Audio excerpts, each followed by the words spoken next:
upang magbahagi sa inyo ng isang panayam tungkol sa kulturang Matigsalog at ang kahalagahan nito sa ating komunidad. Mapapanayam natin ngayon ang isang miyembro ng Matigsalog tribe na magbibigay sa atin ng kaalaman at karanasan tungkol sa kanila. Kaya tara na, simulan na natin! Magandang araw po. Ngayon po kami ay narito upang magsagawa ng panayam patungkol sa kahalagahan ng inyong kultura sa komunidad. Maaari po ba kayong magpakilala at magbigay ng konting informasyon bago tayo magsimula sa mga tanong? Magandang araw din sa iyo. Ako po si Shanika Johnson, 16 na taong gulang at oo, pwede po kayong magpagtanong tungkol sa kahalagahan ng aming kultura sa aming komunidad. Maaari na po ba kami magsimulang magtanong? Oo. Ito po ang unang katanungan. May tiyak po ba kayong tawag sa wika ng inyong komunidad? Maaari po bang ibahagi? Oo, mayroon po kaming tiyak na tawag sa aming komunidad at ito po ay tinatawag na Matigsalog language. Tanong po, sa inyong palagay, ano ang kahalagahan ng inyong wika sa pagkakakilanlan ng inyong komunidad?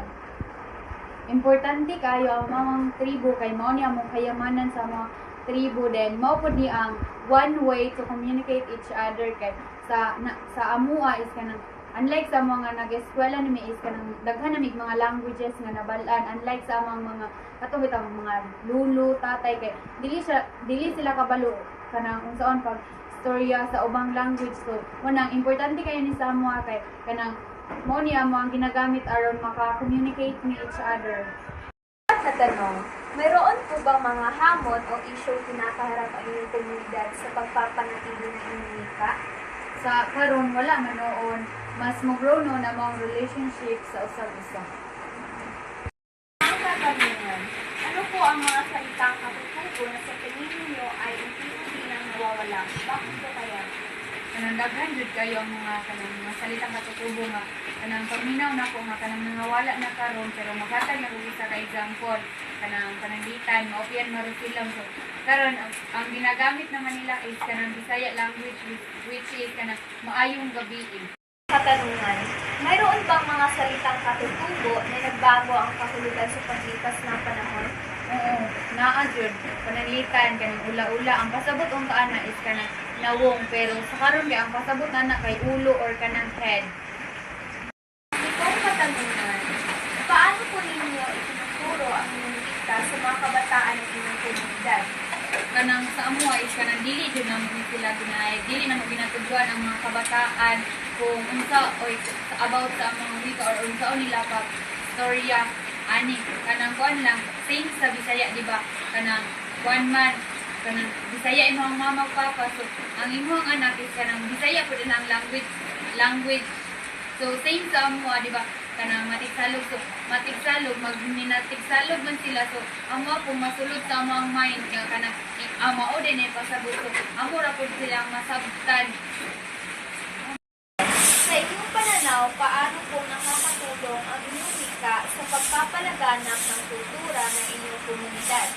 Kanang nakatabang ni sa kay aron dili na mo malimutan nga kanang ang among tribo kay kasagaran karon kay ang ginagamit namang gud ng mga language is kanang English, Filipino o Tagalog so mo nga mong gina-promote aron dili malimutang sa uban nga usa pud sila ka tribo. Maaari po ba kayo magbigay ng pinsan ng katutubo at ipaliwanag mo kung ano ang kahulugan nito?